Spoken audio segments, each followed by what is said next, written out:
সালমান ফারসি ডেকে বলে, নবীর সাহাবীরা রে, বেলাল আজকে আজান দিবে না, যাও ফাতেমার ঘরে হাসান আর হুসাইন আসেনি, হাসান আর হুসাইন যে নিয়ে আসো। হাসান হুসাইন বললে বেলাল আজান দিবে। আরে সাহাবীরা দৌড়ায় গেলেন ফাতেমার বাড়ি, 7 নম্বর গেট, বাবু সালাম বরাবর সেই বাড়িটা দেখা যায়। দৌড়ায় যাইয়া ফাতেমার ঘরে গেলেন। হযরতে ফাতেমার ঘরে যাওয়ার পরে হাসান আর হুসাইনকে নিয়ে আসলেন। হাসান হুসাইন দেখতে নবীর মতো দেখা যাইতো, নানা চেহারা পাইছিলেন দুইজনে, দেখতে নবীর মতো দেখা যাইতো। বেলাল ছিলেন নবীর রওজার পাশে। হাসান আর হুসাইন ছোট্ট দুই ভাইকে দেখে বেলাল উঠে দৌড়ায় এসে একবার ইমাম হাসানের বুকের মধ্যে মাথা টেকায় কাঁদে, আবার ইমাম হুসাইনের বুকের মধ্যে মাথা টেকায় কাঁদতেছিল। হযরত বেলাল কাঁদতেছিল। ইমাম হাসান ডেকে বললেন, নানার মুয়াজ্জিন, যেই লাহান দিয়ে নানারে আজান শুনাইতা, সেই লাহান দিয়ে আমাদেরকেও আজান শোনাও। মসজিদে যাও, মিনারায় যাও, নানার মুয়াজ্জিন আজান আমাদেরকে শোনাও।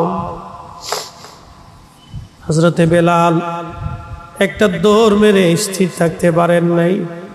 নবীর দৌহিত্র আজান দিতে বলেছেন, একটা দৌড় মেরে মিনারায় উঠে আজান শুরু করলেন। আল্লাহু আকবার, আল্লাহু আকবার। প্রথম শব্দমালা সারা মদিনায় তাহাজ্জুদের সময় রন্দে রন্দে সওয়াই শব্দ পৌঁছায় গেল। মদিনার ঘর থেকে নবীর সাহাবীরা বের হয়ে দৌড় মারছে। যখন আবার বলেন আল্লাহু আকবার, আল্লাহু আকবার, বৃদ্ধ সাহাবীরাও ঘর থেকে বের হয়ে দৌড় মারছে। যখন বলেন আশহাদু আল্লা ইলাহা ইল্লাল্লাহ, ঘর থেকে মহিলারাও বের হয়ে, বাচ্চারাও বের হয়ে দৌড় মারছে। যখন আবার বলল আশহাদু আল্লা ইলাহা ইল্লাল্লাহ, আহারে মদিনার ভিতরে কান্নার রোল পড়ে গেছে। একটাই কথা, নবী বুঝি ফিরে আসছে রে, নবী বুঝি ফিরে আসছে, নবী বুঝি ফিরে আসছে। সারা মদিনায় কান্নার রোল পড়ে গেল। মদিনার মানুষ ডুকরিয়ে ডুকরিয়ে কান্না করতে লাগছে। যখন হযরতে বেলাল বলেন আশহাদু আন্না মুহাম্মাদুর রাসূলুল্লাহ, বলার সঙ্গে সঙ্গে সব সাহাবী হযরতে বেলাল রাদিয়াল্লাহু আনহু অজ্ঞান হয়ে পড়ে গেলেন। আর মদিনার মাটিগুলি থরথর থরথর করে কেঁপে উঠছে। চিৎকার মেরে বলে যাবে কি আল্লাহু আকবার। মদিনার মাটিগুলি থরথর করে কেঁপে উঠছে। হযরত বেলাল রাদিয়াল্লাহু আনহু অজ্ঞান হয়ে পড়ে গেলেন। যখন তেনার হুঁশ ফিরে আসছে, রওজা শরীফের পাশে যে জালি মোবারকের সঙ্গে মাথাটাকে বেলাল কাঁদে আর বলে, ইয়া নবী আল্লাহ, নবী গো, গোলামকে আসতে বলেছিলেন, আমি গোলাম এসে গেছি। আপনি আমাকে আসতে বলেছেন, আমি আপনার জিয়ারতে আসছি। আজান দিতে বলেছিলেন, আজান দিয়েছি। হুজুর, আগে আজান দিলে আপনি নামাজে আসতেন, আপনার চেহারা দেখি কলিজা ঠান্ডা করতাম। আজকে আজান দিছি, নবী আপনি আসেন নাই।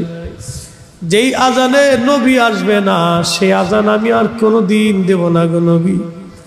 যেই আজানে নবী আসবে না, সেই আজানে আমি কোনোদিন দেব না গো নবী। হযরতে বেলাল যখন কালেমা পড়লেন, কালেমা পড়ার পরে বেলালের মনিব তাকে ধরে নিয়ে আসছে। তারিখের মধ্যে দেখা যায়, জীবনীর মধ্যে দেখা যায়, হযরতে বেলাল সকাল থেকে সন্ধ্যা পর্যন্ত প্রচন্ড উত্তপ্ত বালুর মধ্যে বেলালকে শুয়ে রাখা হইতো। বুকের মধ্যে পাথর চাপা দিয়ে হাত পা বেঁধে রেখে মরুভূমির বালুর মধ্যে বেলালকে ফেলে আসা হতো। প্রচন্ড উত্তপ্ত বালু আর পাথরগুলি গরমে গরমে গরম হইয়া হযরতে বেলালের শরীর বালিগুলি লেগে লেগে সিটে সিটে ফুসকা পরে পরে ঘা হয়ে যাইত। কল্পনা করতে পারবেন, সকাল থেকে সন্ধ্যা পর্যন্ত এইভাবে চলত। শুধু একটাই কথা ছিল, বেলাল কালেমা ছাড়বি, যদি কালেমা ছাড়িস তাহলে তোকে মুক্ত করে দেওয়া হবে। বেলাল একটাই কথা বলতো, মানুষ কাফেররা জীবন দিয়ে দিব, কিন্তু নবীর কদম দেব না। জোরে বলা যাবে কি সুবহানাল্লাহ। সকাল থেকে সন্ধ্যা একটা লোক এইভাবে গরমের মধ্যে উত্তপ্ত রাখা হতো, ফুসকা পরে পরে ঘা হইত। এই ঘায়ের উপরে বেলালকে চাবুক দিয়ে পিটানো হতো, ফিনকি মেরে মেরে রক্ত বের হতো, চামড়াগুলি উঠে ফেলে দেয়া হতো। মৃত্যুর কঠিন যন্ত্রণায় বেলাল রাদিয়াল্লাহু আনহু ওই অত্যাচারের যন্ত্রণায় মাঝে মধ্যে গোংরাইতেন, শব্দ হতো, আর আহাদ আহাদ বলে কাঁদতো। আল্লাহ এক, আল্লাহ এক, আল্লাহ এক এক বলে কাঁদতে থাকতো। আমাদের দেশে সাধারণত একজন মানুষকে কেউ যদি মারে তো 10 জন ঠেকাইতে আসে। গোলামীর জীবনে বেলালকে এত পরিমাণে মারা হয়েছে, বেলালের এত পরিমাণে মারা হয়েছে, এইভাবে তাকে মারা হইতো, কেউ ঠেকাইতে আসতো না। 1 নম্বরে সে ছিল গোলাম, 2 নম্বরে সে ছিল নিগ্রো। 1 নম্বরে সে ছিল গোলাম, 2 নম্বরে ছিল নিগ্রো। গোলামীর জীবনে কেউ তাকে সাহায্য করার জন্য আসতো না, কেউ তাকে সাহায্য করার জন্য আসতো না। বেলাল গুমরাইতেন, কাঁদতে থাকতেন, দীর্ঘদিন পর্যন্ত অত্যাচার চলল।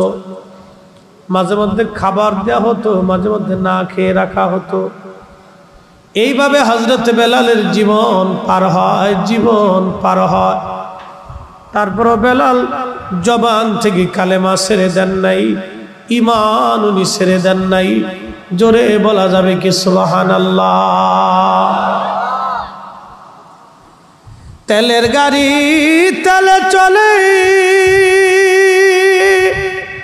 হাওয়ার গাড়ি হাওয়ায় চলে, বিনা তেলে চালায় গাড়ি নবী সুলাইমান, আমরা সেই মুসলমান। আমরা তো অনেক দামি মুসলমান, কিন্তু অস্তিত্ব ভুলে গেছি আজকে। আমরা অনেক দামি মুসলমান, কিন্তু অস্তিত্ব ভুলে গেছি আমাদের। আমরা অনেক দামি, কিন্তু আমাদের এই দাম আমরা ভুলে গেছি, আমাদের দামের কথা মনে নেই। আমরা এই দামের কথা ভুলে গেছি, এই দামের কথা আমাদের মনে নেই আজকে। খুব মনোযোগ দিয়ে, হযরত বেলাল রাদিয়াল্লাহু আনহু এতটাই আশিক রাসূল ছিলেন যে ওনার খেতাব আশিক রাসূল। আমরা যদি নিজেদের নামের আগে আশিক রাসূল লিখি তাহলে এটা বেমানান হয়। এই খেতাব আর কারোর জন্য চলে না। ইসলামের জন্য কি করছি এমন বলেন তো? কয়দিন মার খেয়েছি? কিচ্ছু করিনি। এই নবীর ইশকের জন্য আমরা কিছুই করিনি। এতটাই নবীকে ভালোবাসতেন যে এক দেখাতে কালেমা পড়ছে। একসাথে বলা যাবে সুবহানাল্লাহ। জীবন থাকবে কি থাকবে না কোনো গ্যারান্টি নেই। ওনাকে একবারে মেরে ফেলতেন না, ওনাদের অত্যাচারটা ছিল এত জটিল, ওনাকে একবারে মেরে ফেলতেন না। একবারে যদি মেরে ফেলতেন তাহলে তো কোনো কথাই ছিল না। ওনাকে একবারে মেরে ফেলতেন না, সারাদিন গলার মধ্যে রশি বেঁধে হযরত বেলালকে রাস্তার ভিতর দিয়ে পাথরের মধ্য দিয়ে টানা হতো। একিতে গরমে ফুসকা পড়ে যাইতো, পাথরের মধ্য দিয়ে টানার কারণে আরো ঘা হয়ে যাইত। এই ঘায়ের উপরে আবার পিটুনি মারা হতো। গুমরায় গুমরায় বলতেন আহাদ আহাদ আহাদ, আল্লাহ এক, আল্লাহ এক। ওরা দেখলো বেলালের জবান বন্ধ হয় না, ওরা লোহার শিককে গরম করে নিয়ে হযরত বেলালের জিহ্বাকে বের করে নিয়ে জিহ্বার ভিতর দিয়ে লোহার শেকগুলি ঢুকাইয়া আগুনের শেকগুলি ঢুকায় মুখের মধ্যে চাপা দিয়ে ধরে রাখতো। কল্পনা করতে পারবেন একজন মানুষের জীবনে কত কঠিন অবস্থা গেছে, এরপরেও কালেমা ছেড়ে দেন নাই, নবীর কদম ছেড়ে দেন নাই। আল্লাহ কোরআনে বলেন, ইয়া আইয়ুহাল্লাযীনা আমানু, ঈমানদার তোমরা, আমিনু ঈমান আনো, বিল্লাহি আমি আল্লাহর উপরে, ওয়া রাসূলিহি আমার নবীর উপরে। ঈমানদার ঈমান আনো, ঈমানের মতো ঈমান আনো, ঈমানের মতো ঈমান আনো। আমরা মাঝে মধ্যে ঈমান আমাদের দুর্বল হয়ে যায়, মাঝে মধ্যে ঈমান আমাদের দুর্বল হয়ে যায়। হযরত বেলাল নবীর প্রতি ঈমান কখনো তার দুর্বল হয় নাই। কালেমার সাক্ষ্য দিয়েছিলেন কিন্তু দুর্বল হন নাই। পিটুনি খেয়েছেন, মার খেয়েছেন, রক্ত ঝরিয়েছেন, সব কিছু চলে গেছে, কিন্তু তিনি দুর্বল হন নাই।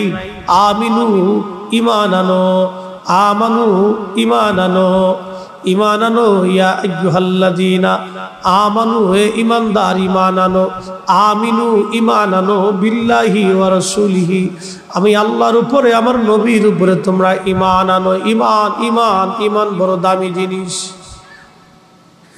আল্লাহ কোরআনে বললেন, ইন্নাল্লাযীনা আমানু আমিলুস সলিহাতি উলাইকা হুম খায়রুল বারিয়া, যারা ঈমান আনছে, ঈমান অনুযায়ী আমল করছে, ঈমান অনুযায়ী যাদের আমল আছে, উলাইকা হুম খায়রুল বারিয়া, সৃষ্টির মধ্যে তারা সেরা।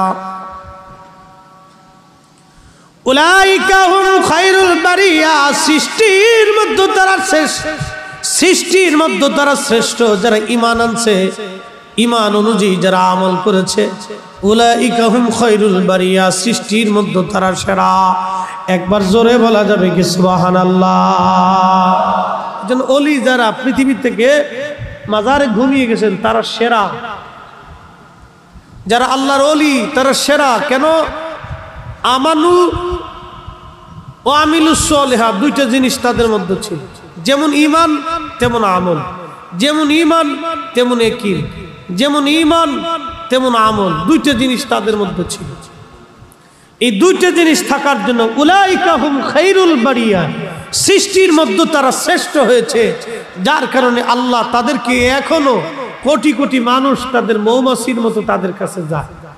কি কথা কর না কেন যায় না? খাজা মাইনুদ্দিন চিশতের মাজারে হিন্দু, মুসলমান, বৌদ্ধ, খ্রিস্টান সব। কি কথা কর না কেন? কেন যায়? মধু আছে। এ মধু দেখা যায় না, এই মধু ধরা যায় না, এ মধু ছোঁয়া যায় না, এ মধুর স্বাদ জিহ্বা দিয়ে আস্বাদন করা যায় না, এই মধুর স্বাদ হৃদয় দিয়ে আস্বাদন করতে হয়। ঠিক কি না? এ মধুর স্বাদ হৃদয় দিয়ে আস্বাদন করে, এটা জিহ্বা দিয়ে হয় না। আউলিয়া কেরামের কাছে যে মধু থাকে, এই মধুটা জিহ্বা দিয়ে আস্বাদন হয় না, এটা অন্তরের হৃদয় দিয়ে আস্বাদন করতে হয়। উলাইকা হুম খায়রুল বারিয়া, সৃষ্টির মধ্যে তারা সেরা। আচ্ছা, আপনারা একটা কথা বলেন, জবাব দিবেন তো। বেলাল কি আগে আল্লাহ দেখছে আগে না আগে নবী দেখছে? জোরে কোন, বুঝেন না এখনো? বেলাল কি কালেমা পড়ছে আল্লাহ দেখা না নবী দেখা? জোরে কোন, না আসতে হয়েছে? আরো জোরে বলেন। বেলাল কালেমা পড়ছে নবী দেখা, আল্লাহ দেখে না। বেলাল সারা জীবন মার খাইছে, জীবনের এক পাটে উনি মার খাইতে খাইতে পিঠের চামড়া উঠে গেছে, কালেমা ছাড়ে নাই একটা জিনিস, নবী দেখা। আমরা সুন্নিরা দিন পালন করি, ধর্ম পালন করি নবী ভালোবাসা। কথা বলেন ঠিক না বেঠে? কে আমাকে বেদাতি বললো ওটা দেখার সময় নেই।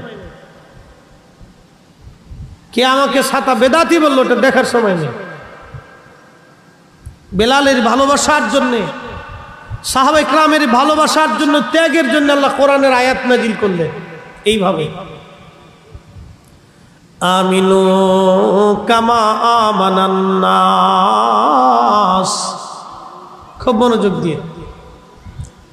সাহাবীরা আল্লাহ চিনেছে নবী দেখে, সাহাবীরা আল্লাহ বুঝেছে নবী দেখে, সাহাবীরা কোরআন শিখেছে নবী দেখে, সাহাবীরা নামাজ পড়েছে নবী দেখে, সাহাবীরা জিকির করেছে নবী দেখে, সাহাবীরা জীবন করেছে নবী দেখে, সাহাবীরা আল্লাহ চিনেছে নবী দেখে, সাহাবীরা আল্লাহ বুঝেছে নবী দেখে, সাহাবীরা তাওহীদ শিখেছে নবী দেখে, সাহাবীরা দ্বীন বুঝেছে নবী দেখে, সাহাবীরা দ্বীনকে ভালোবেসেছে নবী দেখে, সাহাবীরা জীবন করেছে নবী দেখে, সাহাবীরা যুদ্ধের ময়দানে যুদ্ধ করতে করতে শহীদ হয়েছে নবী দেখে, সাহাবীরা জিহাদের ময়দানে নিজের কলিজা কেটে দিয়েছে নবী দেখে।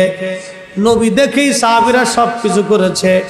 আমরা বর্তমানে যারা আছি নবী দেখি নাই, কিন্তু আমরা কাজ করি নবীকে ভালোবেসে। কথা বলেন ঠিক কিনা? পার্থক্য কিন্তু অনেক বিরাট। আমাদেরকে যারা বেদাতি বলে তাদের সাথে আমাদের অনেক বড় তফাৎ। এরা সরাসরি আল্লাহ পাইতে চায়, আর আমরা আল্লাহ পাইতে চাই নবী দিয়া। পার্থক্য কি?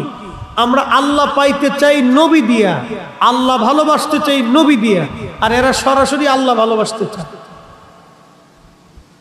আল্লাহ বলছেন, কুল, হুজুর আপনি বলেন, ইন কুনতুম তুহিব্বুনাল্লাহ, যদি কেউ আমি আল্লাহকে ভালোবাসতেই চায় তো তাকে বলো ফাত্তাবিউনি, সেজন্য তোমার ইত্তেবা করে। ইত্তেবা দুই ধরনের, একটা হলো এমনি সাধারণত অনুসরণ, আর একটা হলো মহাব্বতের অনুসরণ। মহাব্বত নিয়ে অনুসরণ, আর একটা হলো মহাব্বত ছাড়া অনুসরণ। আমরা সুন্নিরা অনুসরণ যতটুকুনি করি সেটা কলিজায় মহাব্বত দিয়ে করি, তাজিমের সাথে করি। কথা বলেন ঠিক কিনা? আমার মাথায় কি আছে জোরে বলেন। হ্যাঁ, আসতে হয়ে গেছে। কি আছে? টুপি। এই টুপি কি দিয়ে বানাইছে? কাঠ, কাপড় দিয়ে। কি দিয়ে? কাপড়। এই কাপড়টা হয় তুলার গোডাউনে ছিল, আর না হয় এটা পাটের গোডাউনে ছিল। পাট অথবা তুলা দিয়ে একটা কাপড় তৈরি করা হলো। এই কাপড়টা একটা কোম্পানিতে ছিল। এই কোম্পানির থেকে এই কাপড়টা আসছে একটা দোকানে, একটা দোকান থেকে কাপড়টা আসছে দর্জির দোকানে। দর্জির দোকানে আসার পরে এই কাপড়ের ভাগ্যের পরিবর্তন হয়েছে। এই কাপড় দিয়ে বানানো হয়েছে মোজা, এটা পায়ে পরে। এই কাপড় দিয়ে বানানো হয়েছে জাঙ্গে, এটা আন্ডারগ্রাউন্ডে চলে যায়।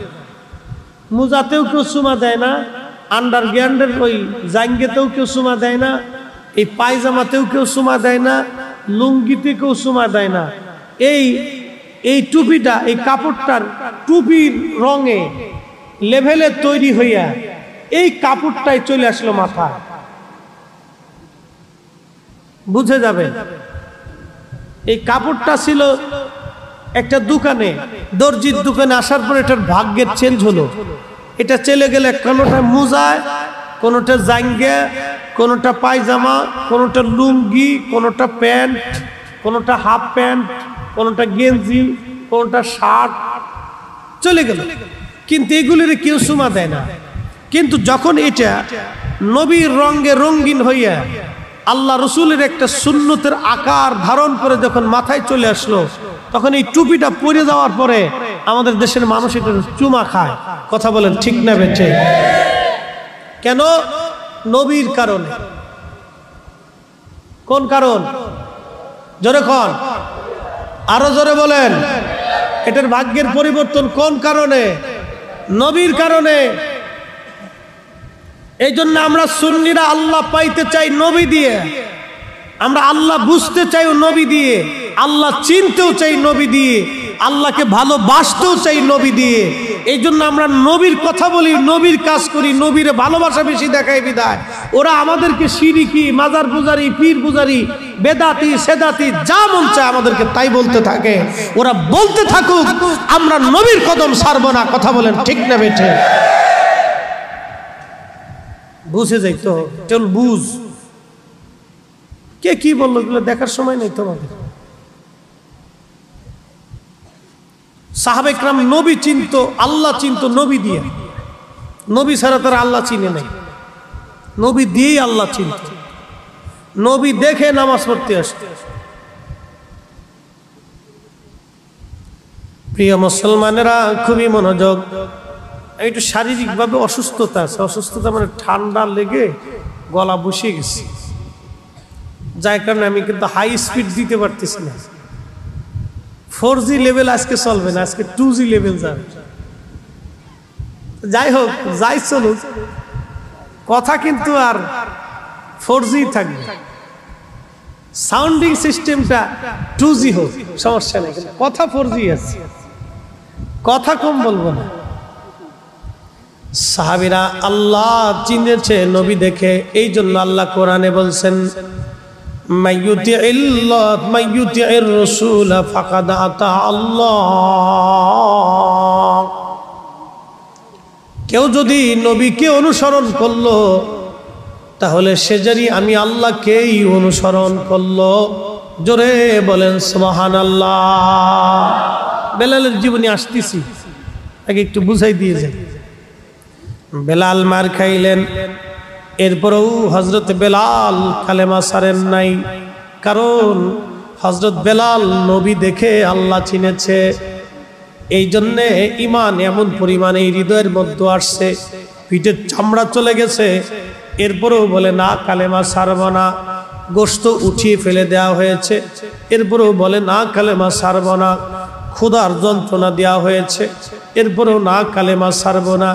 জিহ্বা টেনে লোহা দিয়ে শিক করে ফোঁটা করে দেওয়া হয়েছে, এরপরেও বলে না কালেমা ছাড়ব না। মারতে মারতে মারতে মারতে শরীরের চামড়াগুলি উঠে উঠে গা হয়ে আহা ফিনকি মেরে মেরে রক্ত পড়ত, এরপরও বেলাল কালেমা ছাড়ত না। একটাই নবী দেখে আল্লাহ চিনেছে, নবী দেখে আল্লাহ বুঝেছে, নবী দেখে কালেমা পড়েছে। নবী দেখার স্বাদ এত মজা, নবীর প্রেম এত মজা যে পিঠের চামড়া দিছে, নবীর মজা সে ছাড়ে নাই। গোশত দিয়েছে কিন্তু প্রেমের মজা ছাড়ে নাই।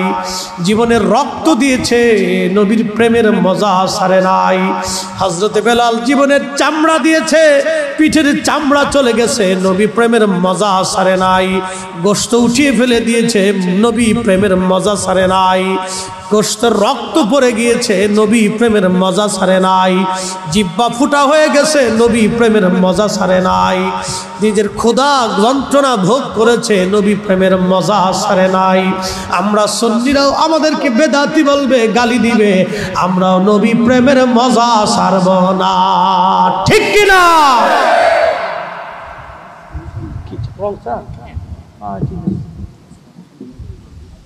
সালাতুন ইয়া রাসূলুল্লাহ,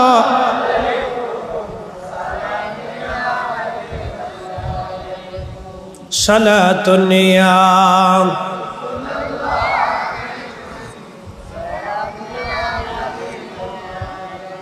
সালাতুন ইয়া রাসূলুল্লাহ।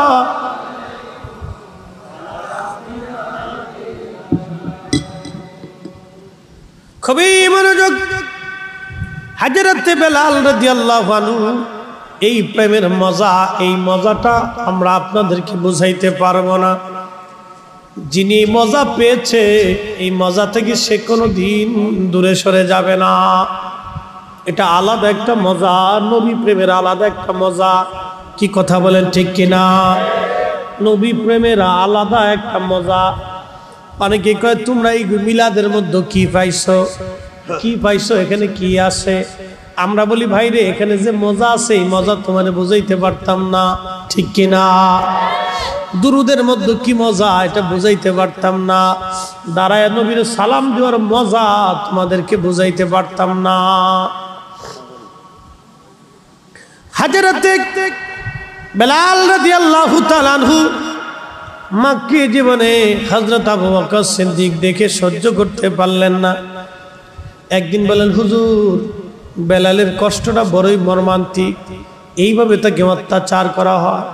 ইয়া নবী আল্লাহ, আপনি যদি হুকুম দেন বেলালকে আমি দাসত্ব থেকে মুক্ত করে দেব। আল্লাহর নবী অনুমতি দেওয়ার পরে হযরত আবু বকর সিদ্দিক রাদিয়াল্লাহু আনহু অনেক টাকা দিয়ে উমাইয়ার কাছ থেকে বেলালকে কিনে নিয়ে আসলেন।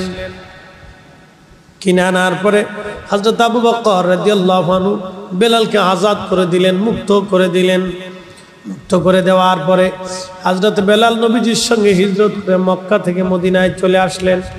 মদিনাতে আসার পরে মদিনাতে আযান প্রবর্তন হলো। আল্লাহর নবী ডাক দিলেন, বেলাল কোথায় তুমি? লাব্বাইক ইয়া নবী আল্লাহ। যাও মিনারায় যাও, আযান দাও, তুমি আজকে থেকে এই মসজিদের মুয়াজ্জিন। জোরে বলেন মারহাবা।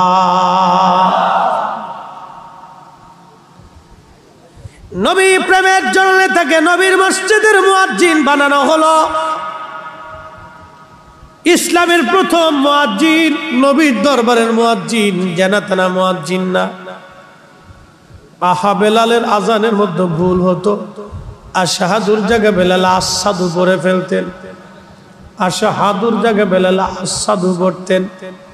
বেলালের আজানে ভুল হয়ে যাইতো। কাফেররা হাসাহাসি করত আর বলতো, দেখ মুহাম্মদ মূর্খ, মুহাম্মদের সাহাবীরাও মূর্খ, এরা আজান পর্যন্ত দিতে পারে না, ভাষাটাও তাদের সহি নাই। আল্লাহ কোরআনে বলেন, আমিনু কামা আমানান নাস। ও আমার বান্দারা, তোমরা ঈমান আনো, আমার নবীর সাহাবীরা যেইভাবে ঈমান আনছে সেইভাবে তোমরা ঈমান আনো। আমিনু ঈমান আনো কামা আমানান নাস, নবীর সাহাবীরা যেইভাবে ঈমান আনছে সেইভাবে ঈমান আনো। সেই দিন মূর্খ যারা ছিল, বেঈমান মুনাফিক যারা ছিল, তারা জবাব দিল, ক্বালু আনুমিনু কামা আমানাস সুবাহা। আমরা কি নির্বোধার বোকাদের মতো ঈমান আনবো? কারণ হযরতে বেলাল ছিল লেখাপড়াহীন একজন কৃতদাস আফ্রিকার মানুষ, যার কেন ওরা বললো এই মূর্খদের মতো কি আমরা ঈমান আনবো? হযরত খাব্বাব রাদিয়াল্লাহু আনহু ছিলেন কামার। আহা, হযরত খাব্বাবের জীবনটাও আরো বড় কঠিন। ইসলামের জন্য এদের ত্যাগে শুনলে শরীর শিহরে যায়, আহা পশমগুলি দাঁড়ায় যায়। একদিন হযরত ওমর রাদিয়াল্লাহু আনহুর সামনে দাঁড়ায় গেলেন। দাঁড়ানোর পরে পিঠের চাদর সরে গেল। সরে যাওয়ার পরে হযরত খাব্বাবের পিঠের মধ্যে বড় বড় গর্ত হয়ে গেছে, জায়গায় জায়গায় সাদা সাদা সাদা সাদা হয়ে গেছে। হযরত ওমর ডেকে বললেন, খাব্বাব রে, তোমার কি বসন্ত হয়েছিল কোনদিন? বসন্তের কারণে কি গোশত পচে পচে খসে গেছে? খাব্বাব বলে, না আমিরুল মুমিনিন, আমার জীবনে কোনোদিন বসন্ত হয় নাই। তাহলে বলো রে খাব্বাব, তোমার পিঠের মধ্যে এরকম বড় বড় গর্ত কেন? জায়গায় জায়গায় গোশত নাই, সাদা সাদা ফ্যাতফেতা হয়ে গেছে, কারণ কি? হযরত খাব্বাব চোখের পানি ছেড়ে দিয়ে বললেন, চোখের পানি ছেড়ে দিয়ে বললেন, ইয়া আমিরুল মুমিনিন, আপনারা মনে করেন শুধু দিনের জন্য আপনাদের বড় ত্যাগ আছে? আমি যেই দিন কালেমা পড়েছিলাম মক্কাতে, আমি ছিলাম কামার। আমি লোহা লক্কর দিয়া, আমি লোহা টোহা দিয়ে অস্ত্রপাতি বানাইতাম। আমি কামার হওয়ার কারণে, নিম্ন বৃত্তের মানুষ হওয়ার কারণে মক্কার মানুষ আমাকে ধরে ফেললো, আমার হাত পা গুলি ওরা বেঁধে ফেললো। আমি যে আগুন দিয়ে লোহা দিয়ে অস্ত্র বানাইতাম, ওই কয়লাগুলি তারা মাটির মধ্যে বিছাইয়া, ওই কয়লার উপরে আমার চিৎ করে শোয়াইয়া 10-12 জনে আমাকে পিউক এবং পিঠের পাথর চাপা দিয়ে ধরে রাখতো। আমার চামড়াগুলি পুড়ে পুড়ে গোশত পড়ে যাইতো, গোশতগুলি পুড়ে পুড়ে চর্বি পড়ে যাইতো, চর্বিগুলি পুড়ে পুড়ে রক্তগুলি পড়ে পড়ে কয়লাগুলি নিভে যাইতো। আবার কয়লা বিছাইয়া ওই আগুন তো উত্তপ্ত কয়লাগুলির উপরে আবার আমাকে শোয়াইতো। হুজুর, গোশতগুলি পরে পরে চর্বি পরে, আগুন রক্তগুলি পরে পরে আগুন নিভে যাইতো, ওরা তারপরেও আমাকে ছাড়তো না। যার কারণে আমার পিঠের চামড়াগুলি খসে গেছে, আমার রক্তগুলি খসে গেছে, আমার গোশতগুলি খসে পড়েছে। আমার পিঠে কোনোদিন বসন্ত হয় নাই। আমিরুল মুমিনিন, এইগুলি হলো কালেমার বদলা। জীবন ঈমান আনার কারণে আমার পিঠের চামড়া দিয়েছি, গোশত দিয়েছি, ফেসফা দিয়েছি, পিঠের চামড়া দিয়েছি। আমিরুল মুমিনিন, ঈমান দেই নাই, ঈমান দেই নাই, ঈমান দেই নাই। সাহাবীরা নবী ভালোবেসেছে, আল্লাহকে ভালোবেসেছে নবী দিয়া, আল্লাহ চিনেছে নবী দিয়া, আল্লাহ বুঝেছে নবী দিয়া, আল্লাহ বুঝেছে নবী দিয়া, দিন বুঝেছে নবী দিয়া, ঈমান বুঝেছে নবী দিয়া, ঈমান বুঝেছে নবী দিয়া, আখিরাত বুঝেছে নবী দিয়া, জান্নাত পাইতে চাইছে নবী দিয়া, আল্লাহকে খুশি করতে চাইছে নবী দিয়া, আমরাও সুন্নিরা আল্লাহ পাইতে চাই নবী দিয়া। কথা বলেন ঠিক কিনা? বেদাতি বলে, বেদাতি বললে কি আসে যায়? হযরত খাব্বাব রাদিয়াল্লাহু আনহুর পিঠের চামড়া গেছে, গোশত চলে গেছে, এরপরও ঈমান ছাড়ে নাই। হযরতে বেলাল, এরকম খাব্বাব, সুমাইয়া, ইয়াসার থেকে শুরু করে অনেক গরিব গরিব সাহাবীরা সর্বপ্রথম নবীকে ভালোবাসলো। ধনীরা সর্বপ্রথম নবীকে ভালোবাসে নাই, গরিব যারা তারা নবীকে সর্বপ্রথম ভালোবাসছে। এই জন্য আল্লাহর নবী মাঝে মধ্যে বলতেন, ও ধনীরা, যদি আমি নবী পাইতে চাই, গরিবের মধ্যে তুমি আমাকে তাকাও, গরিবের মধ্যে আমাকে খুঁজো। জোরে বলা যাবে কি সুবহানাল্লাহ? এই জন্য গরিবকে কষ্ট দিতে নবী ব্যথা পাইতেন। আহা, গরিবরা সর্বপ্রথম নবীকে ভালোবাসছে ফার্স্ট। দরিদ্র, অশিক্ষিত, বর্বর, কোনো লেখাপড়া নাই, কৃতদাস, দাস, এরা নবীকে আগে ভালোবাসছে। এরা নবীর জন্য পিঠের চামড়া দিয়ে দিছে, নবী দেয় নাই, পিঠের চামড়া দিয়ে দিছে, গোশত দিয়ে দিছে গরিবরা। সুমাইয়া রাদিয়াল্লাহু আনহার গুপ্তাঙ্গে বর্ষা মেরে মেরে, উনি দাসী ছিলেন, নিষ্ঠুর নির্মম বর্ষা মেরে মেরে নির্মম ভাবে তাকে শহীদ করা হয়েছিল। শুনলে শরীরের পশমগুলি দাঁড়িয়ে যায়, কত নির্মম অত্যাচার সেই দিন করা হয়েছিল। এই জন্য আল্লাহ রাসূল গরিবদেরকে বেশি ভালোবাসতেন। বলতেন, আমার উম্মত গরিব, হে রব, আমার গরিব উম্মতকে যারা ভালোবাসে আমি নবী তাদেরকে ভালোবাসি। একসাথে ভাই বলা যাবে না সুবহানাল্লাহ? আমরা যারা ধনী আছি, সাবধান, কখনো যেন আমার অহংকার অহমিকা না আসে। এই মাসালাটা সারা জীবন মনে রাখবেন, সারা জীবনের জন্য মনে রাখবেন। যদি আপনি অহংকার অহমিকা, পয়সার গরম আপনার আসে, গরিব উম্মতকে কষ্ট দেন, আল্লাহি রসুলের কদমের থেকে আপনাকে 500 বছর দূরে থাকতে হবে। আল্লাহ নবীর কদমে আপনার কোনো জায়গা হবে না। যদি রসুলের করিমের কদমের জায়গাই না হয়, তাহলে বুঝেন আল্লাহর দপ্তরে আপনার কোনো জায়গাই নেই, আপনি ওখানে যেতেই পারবেন না। আপনার জীবন ধ্বংস হয়ে যাবে, আপনার আখিরাত বরবাদ হয়ে যাবে, আপনার জিন্দেগি বরবাদ হয়ে যাবে। না পাবেন দুনিয়া, না পাবেন কবর, না মেশর, কিচ্ছু হবে না আপনার জীবনে। এই জন্য গরিব হত দরিদ্রদেরকে নবী বলতেন, খাওয়াও, তাদেরকে খাদ্য খাওয়াও, তাদের অভুক্তদেরকে খাবার দাও। আমাকে খুঁজতে হলে তাদেরকে ভালোবাসতে হবে, তাদেরকে দিতে হবে। সাদকা, ফিতর, দান, এগুলি আল্লাহ রসুল কেন সিস্টেম চালু করে গেলেন? যে উম্মত আমার গরিব দরিদ্র, ওরা আমাকে ভালোবেসে গেছে, সর্বপ্রথম আমাকে ভালোবাসছে, ওরা যাতে কোনোদিন কষ্ট না পায়, ব্যথা না পায়, বলতে না পারে, হে নবী, আমরাই আপনার জন্য প্রথম জীবনে আমাদের পিঠে চামড়া দিয়েছি, গোশত দিয়েছি, সন্তান দিয়েছি, জমিন দিয়েছি, দেশ ছেড়ে দিয়েছি, সব আপনার জন্য আমরা ছেড়ে দিয়েছি, আপনি তো আমাদেরকে কিছু দেন নাই। এই কথা যাতে গরিব উম্মত বলতে না পারে, সেই জন্য আল্লাহ রসুল বলছেন, যদি আমাকে পেতে চাও, আমার গরিব উম্মতের মধ্যে আমাকে খুঁজে দেখো। একসাথে জোরে বলা যাবে না সুবহানাল্লাহ? সালাতুন ইয়া রাসূলুল্লাহ,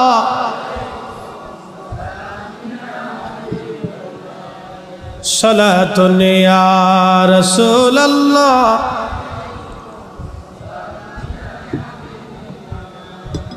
খবর লও ইয়া রাসূলুল্লাহ, খবর লও मेरे मौला मेरे आका, खबर लও সালাতুন ইয়া।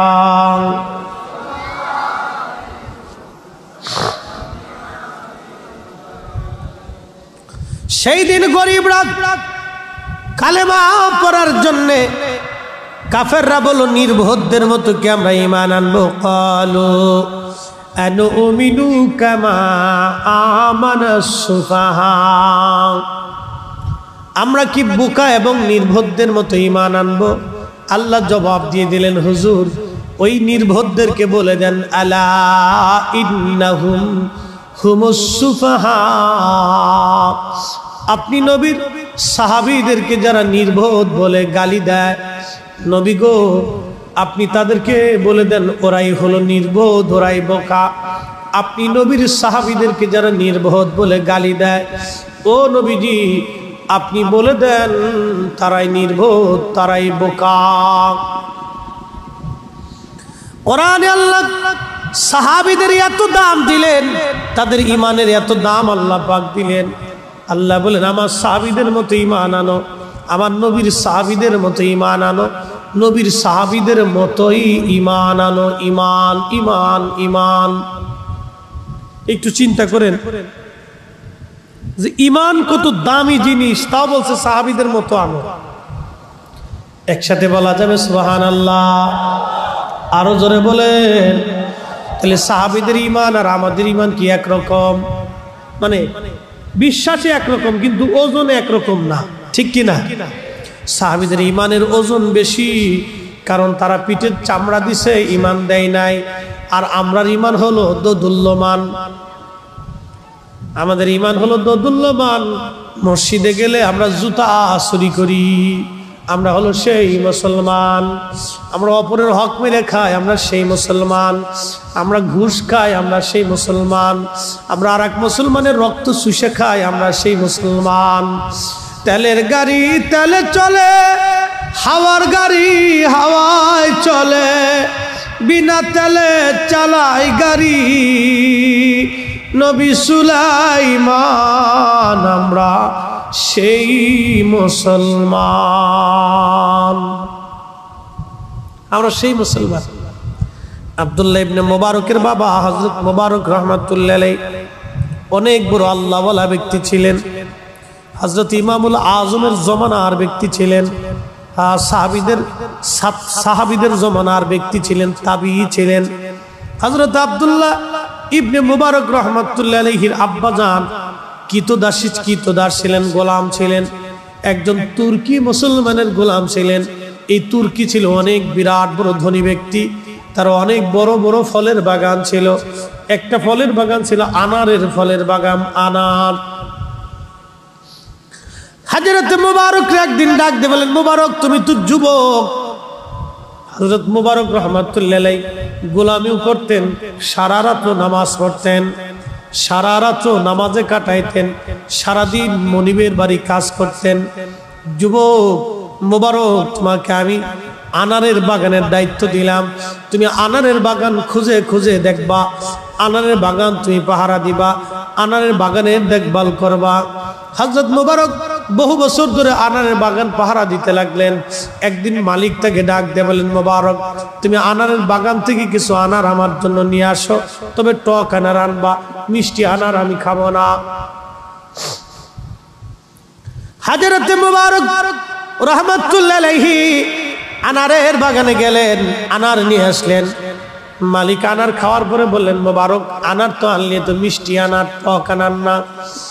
এবার মুবারক রাহমাতুল্লাহ আলাইহি ডাক দিয়ে বলেন, মালিক টক না মিষ্টি আমি কি করে বুঝবো? বলি এত বছর আনারের বাগান পাহারা দিস, এত বছর আনারের বাগান তুমি পাহারা দাও, তুমি কি জানো না কোনটা টক কোনটা মিষ্টি?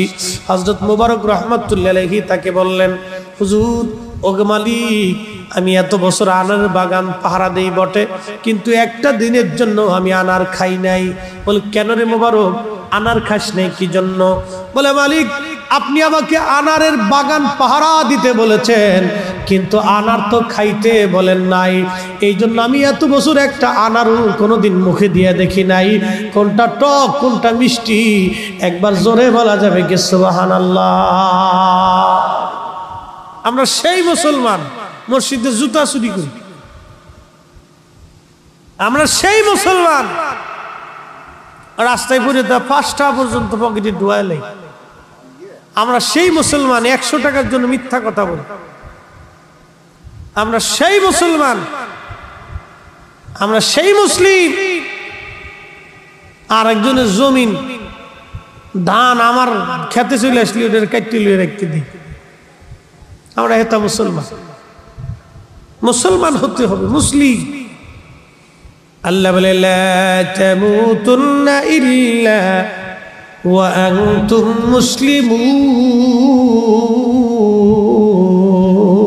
মুসলিমুন।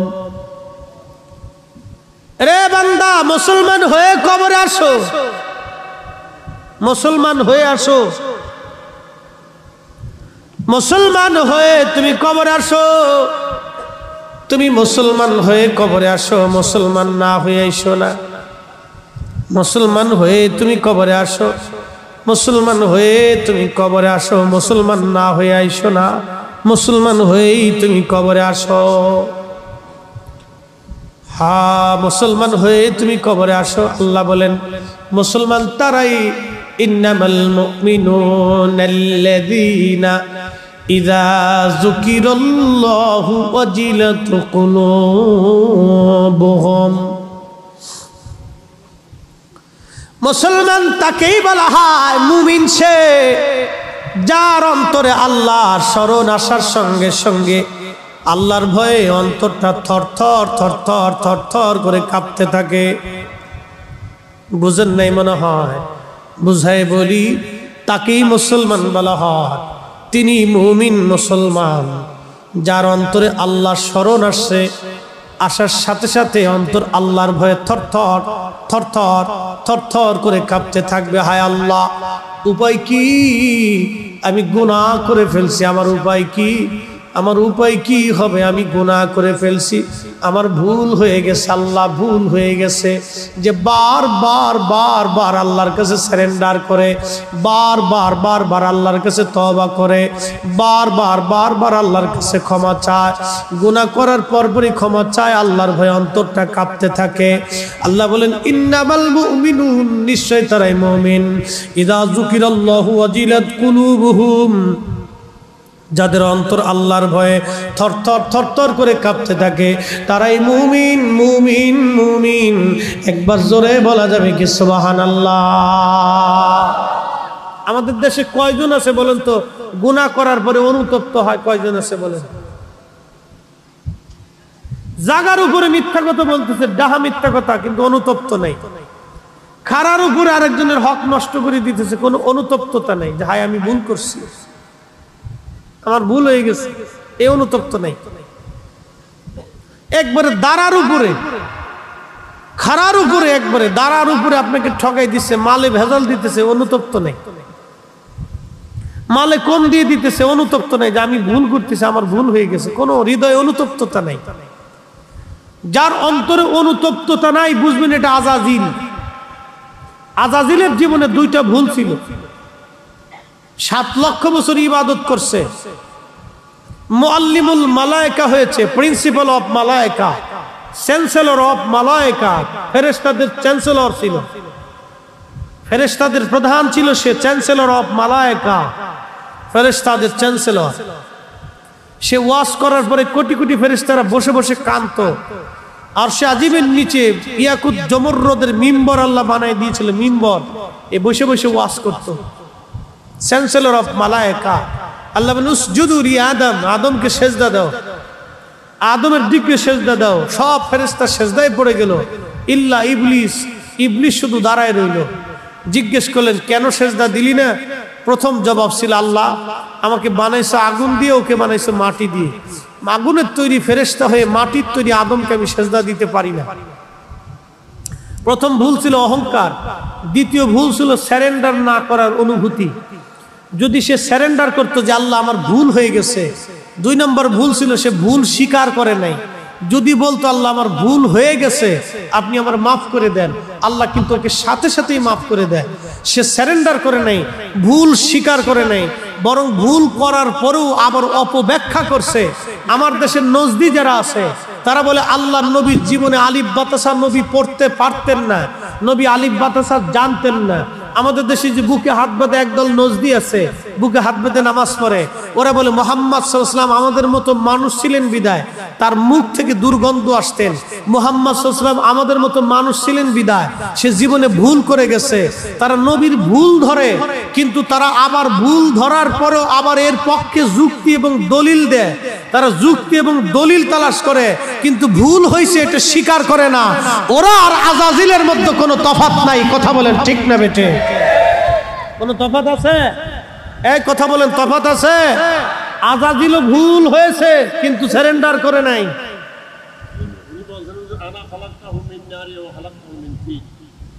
আজাজিল তো ভুল স্বীকার করেই নাই, শুধু ভুল স্বীকার করেই নাই, সে আরো অপব্যাখ্যা দিছে যে ওরে বানাইছো আগুন দিয়ে, আমারে বানাইছো আগুন দিয়ে, ওরে বানাইছো মাটি দিয়ে। অতএব ওকে সেজদা দিতে আমি পারি না।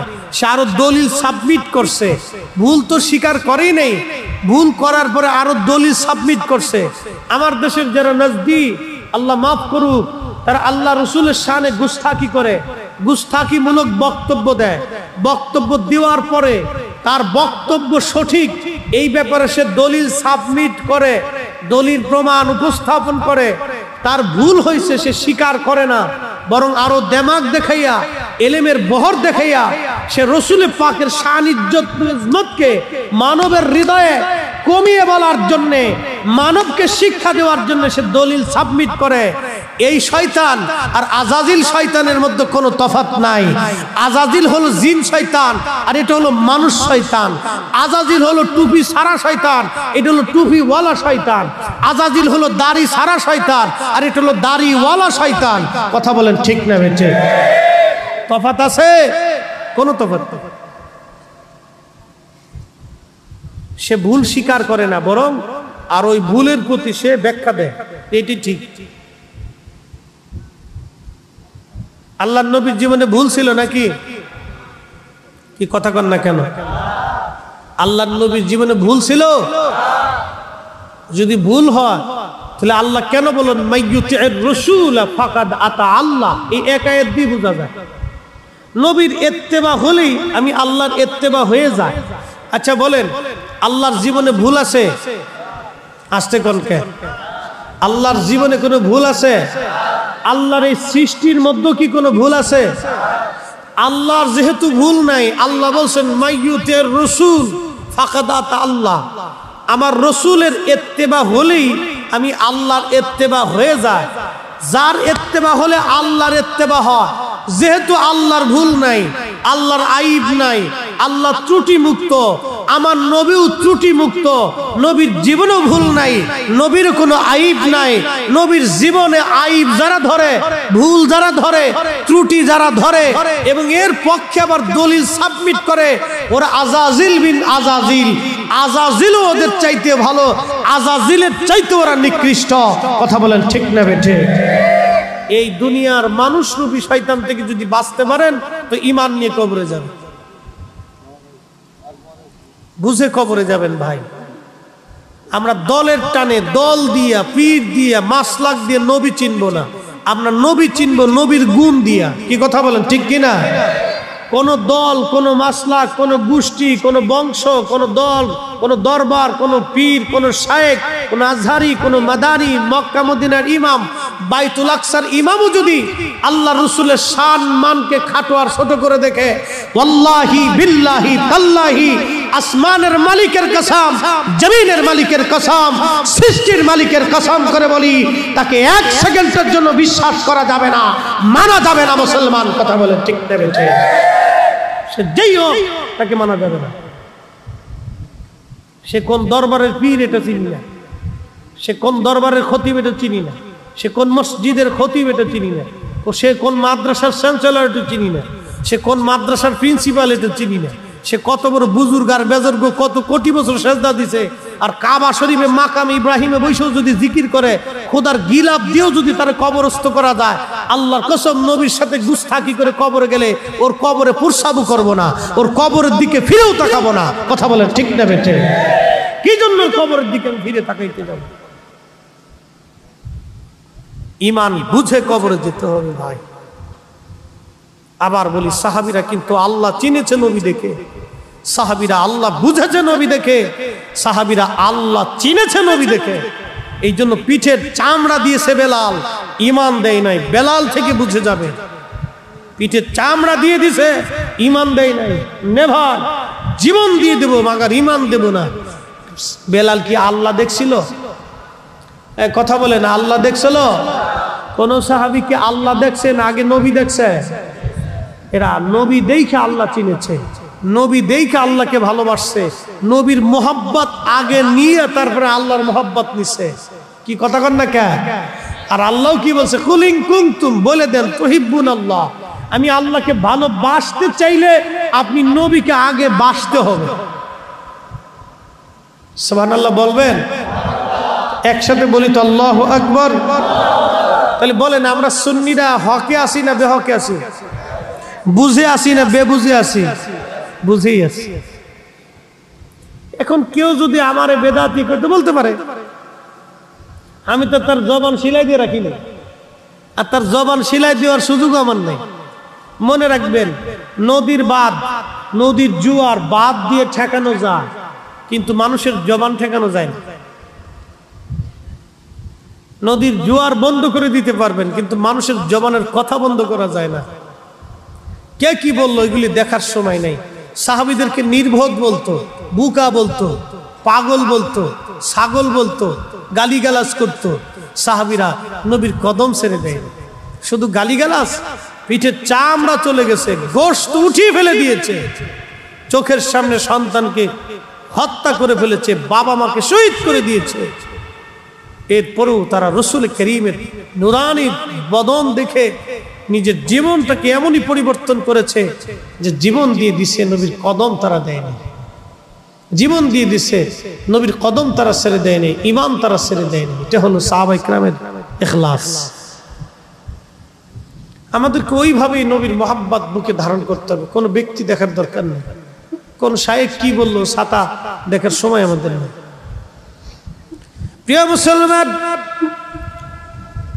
হযরতে বেলাল রাদিয়াল্লাহু আনহু মসজিদের মুয়াজ্জিন হয়ে গেলেন। আজানে ভুল হয়, কাফেররা বারবার সমালোচনা করে মুহাম্মদ মূর্খ, মুহাম্মাদের অনুসারী মূর্খ, নাউজুবিল্লাহি মিন যালিক। নবীকে গালিগালাজ করত, সাহাবীদেরকে তারা গালিগালাজ করত।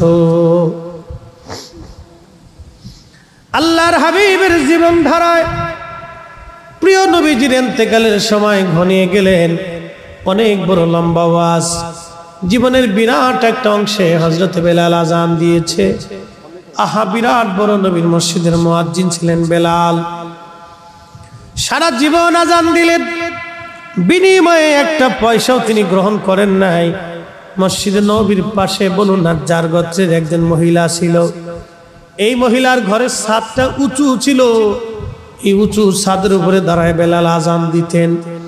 বেলালের আজানের তাসির এমন পরিমাণে ছিল, ওই আজান শোনার পরে মদিনার সব সাহাবীরা ঘর থেকে বের হয়ে আল্লাহ নবীর কদম মোবারকে তারা ছুটে চলে আসতো। আজানের আওয়াজ যখন বেঁচে যাইতো, ওই আজানের আওয়াজ শুনে কোনো সাহাবী ঘরের মধ্যে থাকতে পারে নাই। সাহাবীরা ঘর থেকে বের হয়ে চলে আসতো। আল্লাহ নবীর ইন্তেকালের সময় ঘনায় গেল। সময় ঘনিয়ে যাওয়ার পরে আল্লাহর হাবিবের ইন্তেকাল মোবারক হয়ে গেল। মদিনায় সাহাবীদের কান্নার রোল বেড়ে গেল। সমস্ত সাহাবী পাগল পারা হয়ে গেলেন, নবী নাই, নবী নাই, নবী নাই,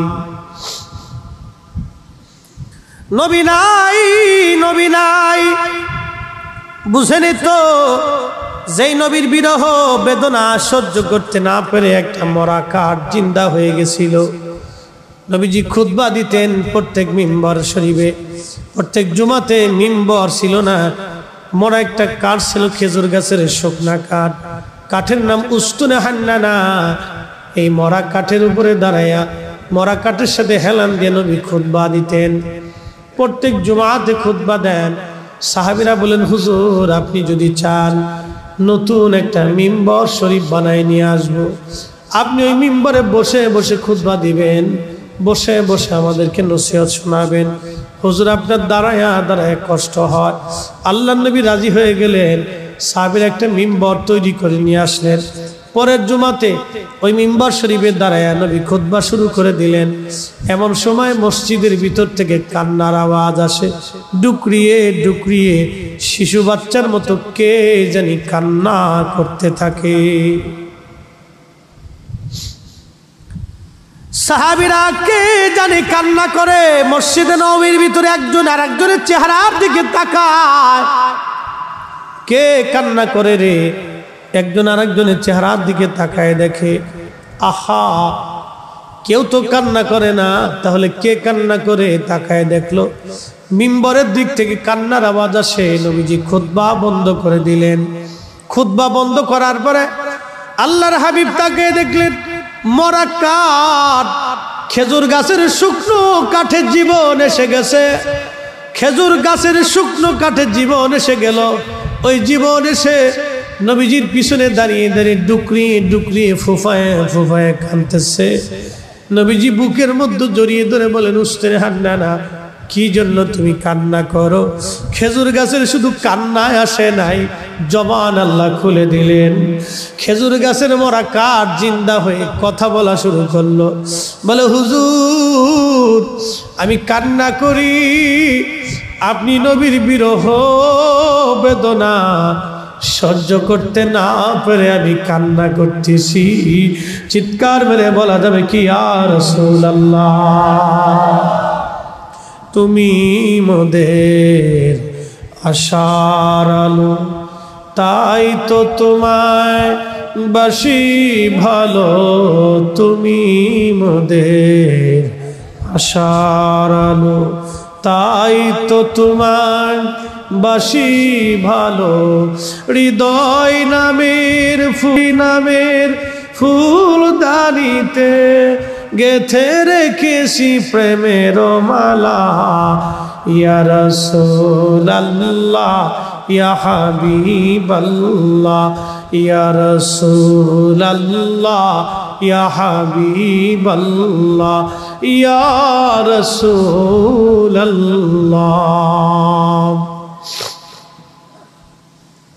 একটা মরা কাঠের জীবন এসে গেল। জীবন জীবন জীবন কল্পনা করতে পারবেন, একটা মরা কাঠ, খেজুর গাছের শুকনা কাঠ, মাটির মধ্যে খুঁটি হিসেবে গাড়া ছিল। নবীজির সহবতে লাগার কারণে খুঁটির মধ্যে জীবন এসে গেল। জীবন কথা বলা শুরু করলো। শুধু কথাই বলে নাই, তার বিবেক তৈরি হয়ে গেল। আহা, একটা মরা কাঠ জিন্দা হয়ে গেল। শুধু জিন্দাই হলো না, মরা কাঠের জবান খুলে গেল। শুধু জবানই খুললো না, মরা কাঠের বিবেক তৈরি হয়ে গেল। একসাথে বলে জোরে বলা যাবে কি আল্লাহু আকবার? চিৎকার মেরে বলা যাবে কি ইয়া রাসূলুল্লাহ? একটা মরা কাঠের জীবন তৈরি হয়ে গেল। শুধু জীবন হলো না, তার বিবেক তৈরি হলো। শুধু বিবেক তৈরি হলো না, তার জবান তৈরি হয়ে গেল। জবান দিয়ে বলে, হুজুর, আপনার বিরহ বেদনা সহ্য করতে না পেরে কাঁদতেছি। আল্লাহর নবী ডাক দেয়া বলেন, উস্তাদে হান্নানা রে, তোমার কান্না কি বন্ধ হবে না? বলে, হ্যাঁ ইয়া নবী আল্লাহ, আমার কান্না বন্ধ হবে। নবী গো, কান্না বন্ধ হয়ে যাবে, তবে একটা শর্ত, একটা আশা আপনি নবীর কদম মোবারকে, ও নবীজি, আপনি ওয়াদা করে যান, কিয়ামতের ময়দানে জান্নাতে যাওয়ার সময় আপনি আমারে ছাড়া জান্নাতে যাবেন না। একবার জোরে বলা যাবে কি আল্লাহু আকবার? এই আসতে বললেন কেন? জোরে বলেন, আরো জোরে বলেন। যারা বলে নবী মুহাম্মদের ক্ষমতা নাই, ওরাই বেদাতি। এই কথা বলেন। যারা বলে নবী মুহাম্মদের ক্ষমতা নাই, ওরা কি? জোরে বলেন। ওরা বেদাতি, আমরা বেদাতি না, ওরা বেদাতি। বন্ধুগণ, যুবকেরা জানি, ওরা হযরত বেলালের জীবনী দিয়েছে আমাকে। বেলালের জীবনী ওরা শুনতে চায়। আমি ছোট্ট করে ঘটনাটা বলে দিয়ে যাব। আল্লাহর নবীর ইন্তেকাল মোবারক হয়ে গেল। সাহাবায়ে কেরাম বিমর্ষ হয়ে গেলেন। হযরত বেলাল বেশি পাগল পারা হয়ে গেলেন। কারণ কি? এই জন্যই 5 ওয়াক্ত আজান দিতেন, আর আল্লাহর নবী 5 ওয়াক্ত নামাজে আসতেন। বেলাল ওই আজানে নামাজে নবী 5 বার দেখতেন। নবীর দর্শে বসতেন, নবীর কাছে কাছে বসে থাকতেন। পাগল পারা হয়ে গেলেন বেলাল। আহা, একটা মরা কাঠ যদি নবীর জন্য পাগল হয়, তাহলে বুঝেনি তো একজন সাহাবীর হালত কি হতে পারে। একটা মরা কাঠ পাগলের মতো হয়ে গেল। পাগল হয়ে তার বিবেক তৈরি হলো, জীবন তৈরি হলো।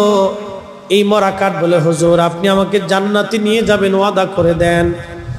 আহা, নবীজি বললেন, সাহাবীরা যাও, আমি ওকে নিয়ে জান্নাতে চলে যাব।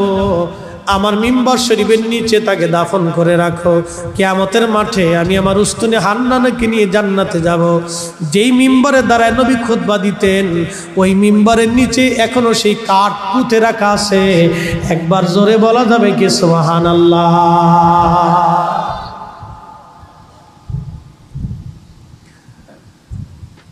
আমরা যে তার আদরের উম্মত, কয়দিন কেন্দেছি। রসুল আমার আল্লাহর হাবিব আখেরি নবী,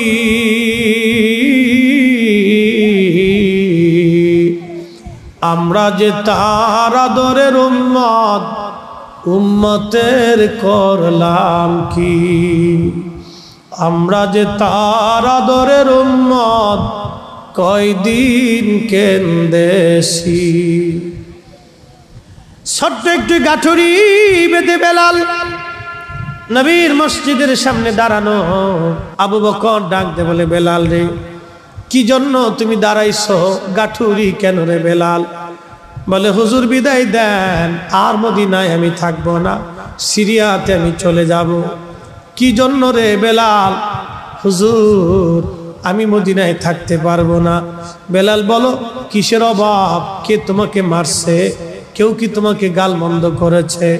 যদি বলো বাইতুল মাল থেকে মাসিক বেতন ধার্য করে দেব। বেলাল বলেন, আবু বকর টাকার অভাব না, কেউ আমাকে গালিও দেয় নাই, তবে এই মদিনায় থাকা আমার পক্ষে সম্ভব না। কেন বলবি নি? তোর কিসের অভাব? বেলালের একটাই কথা, আবু বকর আমার একটা অভাব কি কোনোদিন পুরা করে দিতে পারবা? বল বেলাল, কি বলতে চাও? হুজুর আগে আজান দিলে নবী নামাজে আসতো, এখন আজান দিলে নবী নামাজে আসে না। বলো রে আবু বকর, আমি আজান দিলে কি নবী নামাজে আসবে? আমি আজান দিলে কি নবী আনতে পারবা? আগে আজান দেওয়ার পরে সুন্দর চেহারা দেখে কলিজার তৃষ্ণা মিটাইতাম। এখন আজান দিলে নবী আসে না, নবী দেখি না। বেলাল এইভাবে কাঁদতে লাগছে। আবু বকর ডাক দে বলেন, বেলাল তুই কি নবীরে ভালোবাসিস? আমি কি নবীরে ভালোবাসি না? আবু বকর তুমি নবীরে ভালোবাসো, আমিও নবীরে ভালোবাসি। তোমরা নবীর রওজা শরীফ দেখলে সহ্য করতে পারো, আমি বেলাল যখন নবীজি রওজা শরীফের দিকে তাকাই আমার কলিজা ফেটে আসে, আমি সহ্য করতে পারি না, আমি পাগলের মতো হয়ে যাই। আবু বকর বিদায় দাও, আর মদিনাতে আমি থাকবো না। হযরত বেলাল রওনা হয়ে গেলেন, চলে গেলেন সিরিয়াতে। বহুদিন পরে নবীজি স্বপ্ন দেখায়, কিরে বেলাল কেমন জুলুম তুমি আমার সঙ্গে শুরু করছো? বেলাল রে কতদিন হলো তুমি আমার জিয়ারতে আসো না? বেলাল আয় আয়, কতদিন হলো তোমার কণ্ঠের আজান আমি শুনি না।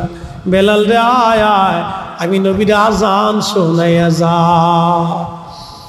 সিরিয়া থেকে বেলাল পাগলের মতো দৌড় মারছে, দৌড়াইয়া পাগলের মতো বেলাল মসজিদে নববীতে আসছে। তখন তাহাজ্জুদের সময়। প্রিয় নবীজির রওজা শরীফ কাঠের জালি মুবারক দিয়ে ঘিরে রাখা ছিল। ওই জালির পাশে বসে জালি মুবারকের সঙ্গে মাথা ঠেকাইয়া বেলাল ডুকরিয়ে ডুকরিয়ে কাঁদে আর বলে, হুজুর গোলামকে আসতে বলেছিলেন, গোলাম আসছে। নবী গো আজান দিতে বলেছেন, আমি আগে আজান দিলে আপনি নবী নামাজ আসতেন, এখন আজান দিলে কি আপনি নবী নামাজ আসবেন?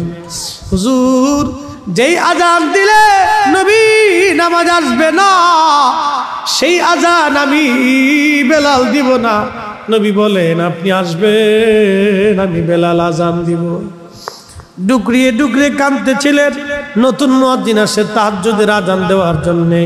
আইসে দেখলেন নবীর মুয়াজ্জিন বসে বসে কান্দে। ডাক দেয়া বলে, মদিনাবাসী শুনছ, নবীর মুয়াজ্জিন এসে গেছে, আসো। নবীর মুয়াজ্জিন এসে গেছে, আসো। সারা মদিনায় থেকে সাহাবীরা দৌড়ে আসছে।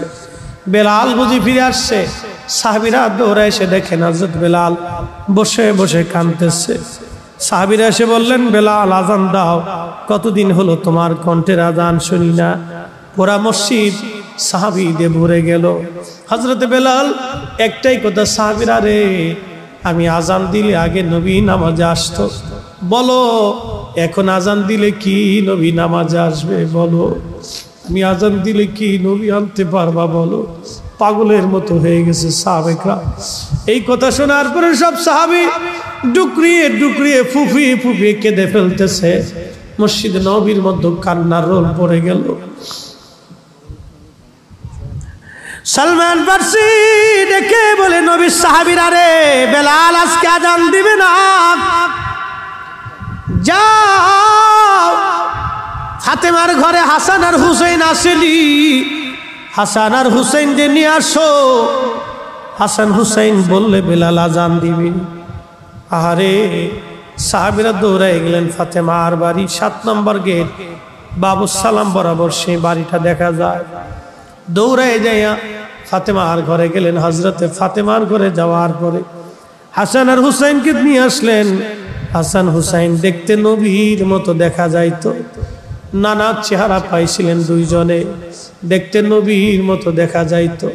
বেলাল ছিলেন নবীর রওজার পাশে। হাসান আর হুসাইন ছোট্ট দুই ভাইকে দেখে বেলাল উঠে দৌড়ায় এসে একবার ইমাম হাসানের বুকের মধ্যে মাথা ঠেকায় কাঁদে, আবার ইমাম হুসাইনের বুকের মধ্যে মাথা ঠেকায় কাঁদতেছিল। হযরতে বেলাল কাঁদতেছিল। ইমাম হাসান ডেকে বললেন, নানার মুয়াজ্জিন, যেই লাহান দিয়ে নানারে আজান শুনাইতা, সেই লাহান দিয়ে আমাদেরকে আজান শোনাও। মসজিদে যাও, মিনারায় যাও, নানার মুয়াজ্জিন আজান আমাদেরকে শোনাও। হযরতে বেলাল একটা দৌড় মেরে স্থির থাকতে পারেন নাই। নবীর দৌহিত্র আজান দিতে বলেছেন, একটা দৌড় মেরে মিনারায় উঠে আজান শুরু করলেন, আল্লাহু আকবার, আল্লাহু আকবার। প্রথম শব্দমালা সারা মদিনায় তাহাজ্জুদের সময় রন্দে রন্দে সওয়াই শব্দ পৌঁছায় গেল। মদিনার ঘর থেকে নবীর সাহাবীরা বের হয়ে দৌড় মারছে। যখন আবার বলেন আল্লাহু আকবার, আল্লাহু আকবার, বৃদ্ধ সাহাবীরাও ঘর থেকে বের হয়ে দৌড় মারছে। যখন বলেন আশহাদু আল্লা ইলাহা ইল্লাল্লাহ, ঘর থেকে মহিলারাও বের হয়ে, বাচ্চারাও বের হয়ে দৌড় মারছে। যখন আবার বলল আশহাদু আল্লা ইলাহা ইল্লাল্লাহ, আহারে মদিনার ভিতরে কান্নার রোল পড়ে গেছে। একটাই কথা, নবী বুঝি ফিরে আসছে রে, নবী বুঝি ফিরে আসছে, নবী বুঝি ফিরে আসছে। সারা মদিনায় কান্নার রোল পড়ে গেল। মদিনার মানুষ ডুকরিয়ে ডুকরিয়ে কান্না করতে লাগছে। যখন হযরতে বেলাল বলেন আশহাদু আন্না মুহাম্মাদুর রাসূলুল্লাহ, বলার সঙ্গে সঙ্গে সব সাহাবী হযরতে বেলাল রাদিয়াল্লাহু আনহু অজ্ঞান হয়ে পড়ে গেলেন। আর মদিনার মাটিগুলি থরথর থরথর করে কেঁপে উঠছে। চিৎকার মেরে বলে যাবে কি আল্লাহু আকবার। মদিনার মাটিগুলি থরথর করে কেঁপে উঠছে। হযরত বেলাল রাদিয়াল্লাহু আনহু অজ্ঞান হয়ে পড়ে গেলেন। যখন তেনার হুঁশ ফিরে আসছে, রওজা শরীফের পাশে যে জালি মোবারকের সঙ্গে মাথাটাকে বেলাল কাঁদে আর বলে, ইয়া নবী আল্লাহ, নবী গো, গোলামকে আসতে বলেছিলেন, আমি গোলাম এসে গেছি। আপনি আমাকে আসতে বলেছেন, আমি আপনার জিয়ারতে আসছি। আজান দিতে বলেছিলেন, আজান দিয়েছি। হুজুর, আগে আজান দিলে আপনি নামাজে আসতেন, আপনার চেহারা দেখি কলিজা ঠান্ডা করতাম। আজকে আজান দিছি, নবী আপনি আসেন নাই। যেই আজানে নবী আসবে না, সেই আজান আমি আর কোনোদিন দেব না গো নবী। যেই আজানে নবী আসবে না, সেই আজানে আমি কোনোদিন দেব না গো নবী। হুজুর ক্ষমা করে দেন, হুজুর আমাকে মাফ করে দেন। ডুকরিয়ে ডুকরিয়ে কান্নাকাটি করে নবীর পাগল, নবীর আশিক হযরতে বেলাল চলে গেলেন সিরিয়ার থেকে দামেস্ক। কলিজা ফেটে মারা গিয়েছিলেন। নবীর বিরহ বেদনা সহ্য করতে পারেন নাই। জন্ম আমার নবীর যুগে হলে কেমন হতো, জন্ম আমার নবীর যুগে হলে কেমন হতো। দুনয়নে রাসূল পাক দেখিলে কেমন হতো, দুনয়নে রাসূল পাক দেখিলে কেমন হতো।